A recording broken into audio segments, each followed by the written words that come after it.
Hello दोस्तों, हमारे YouTube channel में आपका स्वागत है। आज का यह वीडियो कुछ खास होने वाला है क्योंकि आज हम बताने वाले हैं अर्थशास्त्र, जिसे इंग्लिश में इकोनॉमिक्स कहते हैं, ठीक है। उसके कुछ महत्वपूर्ण प्रश्न के बारे में।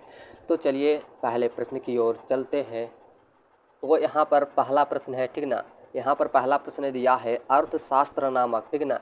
पहला प्रश्न क्या दिया है, अर्थशास्त्र नामक पुस्तक सर्वप्रथम किसके द्वारा लिखी गई थी, ठीक ना।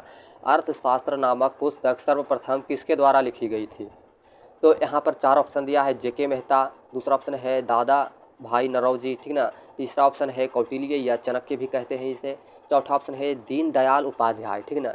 ये चार में से एक ऑप्शन आपका सही है। अगर आप जानते हैं कि अर्थशास्त्र नामक पुस्तक सर्वप्रथम किसके द्वारा लिखी गई है तो आप कमेंट में इसका उत्तर दे सकते हैं। तो इसका सही आंसर होगा कौटिल्य या चाणक्य, ठीक ना। क्या होगा, ऑप्शन नंबर सी, कौटिल्य या चाणक्य। ऑप्शन नंबर सी इसका सही आंसर हो जाएगा, ठीक ना। तो चलिए अगले प्रश्न नंबर 2 की ओर चलते हैं। तो यहाँ पर देखिए प्रश्न नंबर 2 है, आधुनिक अर्थशास्त्र का जन्मदाता किसे कहते हैं, ठीक ना। या आधुनिक अर्थशास्त्र का जन्मदाता किसे माना जाता है। तो आधुनिक, इसका चार ऑप्शन दिया है। पहला ऑप्शन है एडम स्मिथ, दूसरा ऑप्शन है दादा भाई नरौजी, तीसरा है कौटिल्य या चाणक्य, चौथा ऑप्शन है दीनदयाल उपाध्याय। तो इसमें एक ऑप्शन सही है। आपको इसका उत्तर पता है तो कमेंट में दे सकते हैं, ठीक ना। तो इसका जो सही उत्तर हो जाएगा ए हो जाएगा, एडम स्मिथ, ठीक ना। दो का उत्तर क्या हो जाएगा, A. Option number A is the correct answer, ठीक ना। चलिए तीसरा प्रश्न देखते हैं। तो तीसरा प्रश्न है कि एडम स्मिथ एवं उनके अनुयायियों को क्या माना जाता है, ठीक है। एडम स्मिथ एवं उसके अनुयायियों को क्या माना जाता है। तो इसका जो सही आंसर हो जाएगा प्रतिष्ठित अर्थशास्त्री, ठीक ना। ऑप्शन नंबर ए प्रतिष्ठित अर्थशास्त्री। तो ऑप्शन नंबर ए पर आप टिक मारिएगा, ठीक है। Option number A is the correct answer हो जाएगा। चलिए अगला प्रश्न देखते हैं। अगला प्रश्न है हमारा प्रश्न नंबर 4, ठीक ना। प्रश्न नंबर कितना है, 4 है। प्रश्न नंबर 4 बोल रहा है कि अर्थशास्त्र की भौतिक कल्याण संबंधी विचारधारा के कटु आलोचक कौन थे, ठीक ना। अर्थशास्त्र की भौतिक कल्याण संबंधी विचारधारा के कटु आलोचक कौन थे। तो इसका जो सही आंसर हो जाएगा लॉर्ड रॉबिन्सन, ठीक ना। लॉर्ड रॉबिन्सन, यानी ऑप्शन नंबर ए में देख रहे हैं, ठीक ना। ऑप्शन नंबर ए, इसका ऑप्शन नंबर ए जो होगा वो सही हो जाएगा, लॉर्ड रॉबिन्सन, ठीक ना। तो चलिए अगला प्रश्न देखते हैं। अगला प्रश्न है प्रश्न नंबर 5 है, ठीक ना। प्रश्न नंबर 5 है, लॉर्ड रॉबिन्सन ने अर्थशास्त्र में किसके अध्ययन को प्रमुखता दी है, ठीक ने। धन का, कि मानव कल्याण की, कि दुर्लभता की, कि आर्थिक क्रियाकलापों की, ठीक ना। तो 5 का जो सही आंसर हो जाएगा दुर्लभता की, किसकी, दुर्लभता की प्रमुखता, ठीक ना। Option number C is the correct answer, ठीक ना।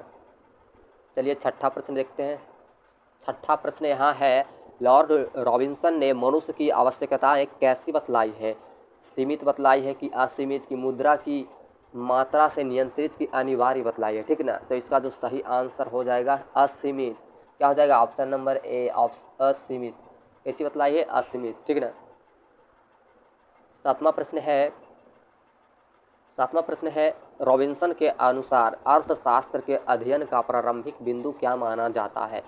रॉबिन्सन के अनुसार अर्थशास्त्र के अध्ययन का प्रारंभिक बिंदु क्या माना जाता है।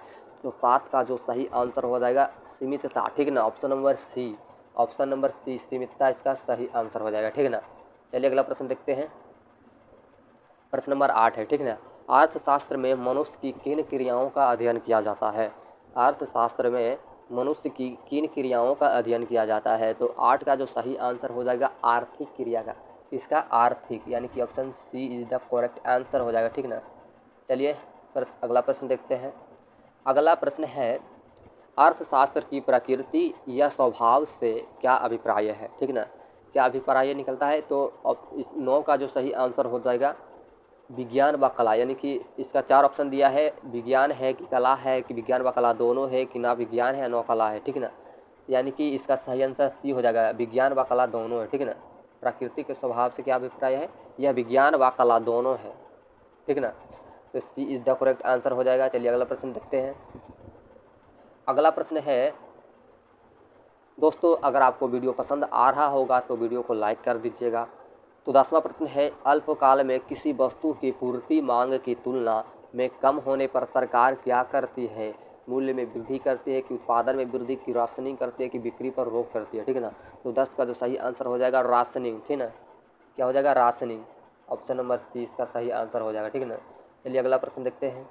अगला प्रश्न है अस्टोनियर, ठीक है ना, अस्टोनियर व हैग के द्वारा अर्थशास्त्र के विभाग बतलाए गए हैं। कैसा बतलाए गए हैं? तो 11 का सही आंसर हो जाएगा उपयुक्त सभी, ठीक है ना। वर्णमूलक अर्थशास्त्र की आर्थिक सिद्धांत की अनुप्रयुक्त अर्थशास्त्र की उपयुक्त सभी। तो हम बता दिए इसका ऑप्शन नंबर डी हो जाएगा, ठीक है ना, उपयुक्त सभी हो जाएगा। अगला प्रश्न देखते हैं, प्रश्न नंबर 12, ठीक है ना। प्रश्न नंबर 12 है आर्थिक सिद्धांतों का व्यवहारिक जगत के संदर्भ में परीक्षण किस अर्थशास्त्र में किया जाता है, ठीक ना। कौन से अर्थशास्त्र में? पहला ऑप्शन है वर्णमूलक अर्थशास्त्र, ऑप्शन नंबर बी है कल्याण अर्थशास्त्र, सी है अनुप्रयुक्त अर्थशास्त्र, डी है सामाजिक अर्थशास्त्र। तो 12 का जो सही आंसर हो जाएगा अनुप्रयुक्त अर्थशास्त्र, ठीक ना। ऑप्शन नंबर सी इसका सही आंसर हो जाएगा, ठीक ना, अनुप्रयुक्त अर्थशास्त्र। प्रश्न नंबर 13 है अर्थशास्त्र में सर्वप्रथम व्यष्टि एवं समष्टि शब्दों का प्रयोग किस विद्वान ने किया था? अर्थशास्त्र में सर्वप्रथम व्यष्टि एवं समष्टि शब्दों का प्रयोग किस विद्वान ने किया था? तो इसका जो सही आंसर हो जाएगा रेगनर फ्रिश, ठीक ना। ऑप्शन नंबर बी इसका सही आंसर हो जाएगा रेगनर फ्रिश। चलिए अगला प्रश्न देखते हैं, प्रश्न नंबर 14, ठीक ना। तो 14वां प्रश्न है व्यष्टि अर्थशास्त्र को साधारण बोलचाल में क्या कहा जाता है? तो इसका जो सही आंसर हो जाएगा सूक्ष्म अर्थशास्त्र, ठीक ना। 14 का क्या हो जाएगा? सूक्ष्म अर्थशास्त्र, यानी कि ऑप्शन नंबर ए, ठीक ना। तो चलिए अगला प्रश्न देखते हैं। तो अगला प्रश्न है समष्टि अर्थशास्त्र को और किस नाम से जाना जाता है? समष्टि अर्थशास्त्र को और किस नाम से जाना जाता है? यदि इसका आंसर आपको पता है तो कमेंट में दे सकते हैं। तो इसका जो सही आंसर हो जाएगा विस्तृत अर्थशास्त्र, ठीक है ना, ऑप्शन नंबर बी विस्तृत अर्थशास्त्र। अगला प्रश्न है समष्टि अर्थशास्त्र को लोकप्रिय बनाने का श्रेय किसे दिया जाता है? ठीक है ना, किसे दिया जाता है? ऑप्शन नंबर ए है प्रो मार्शल, बी है गवर्नर एक्सले, सी है जे.एम. कीन्स, डी है के.ई. बोल्डिंग। तो इसका जो सही आंसर हो जाएगा जे.एम. कीन्स हो जाएगा, ठीक है ना। ऑप्शन नंबर सी इसका सही आंसर हो जाएगा जे.एम. कीन्स। अगला प्रश्न देखते हैं। अगला प्रश्न है आर्थिक व्यष्टि भाव का निर्माता किसे माना जाता है? तो किसे माना जाता है? एडम स्मिथ को, ठीक है ना, Adam Smith. Option number B इसका सही आंसर हो जाएगा एडम स्मिथ। 18वां प्रश्न है वर्तमान में अर्थशास्त्र की किस शाखा का महत्व बढ़ता जा रहा है? ठीक ना, वर्तमान में अर्थशास्त्र की किस शाखा का महत्व जो है बढ़ता जा रहा है? तो कौन सी शाखा होगा? 18 का अब जो सही आंसर हो जाएगा समष्टि अर्थशास्त्र, ठीक ना, इसी का जो है महत्व बढ़ता जा रहा है। ऑप्शन नंबर बी समष्टि अर्थशास्त्र, ठीक ना। तो चलिए अगला प्रश्न देखते हैं।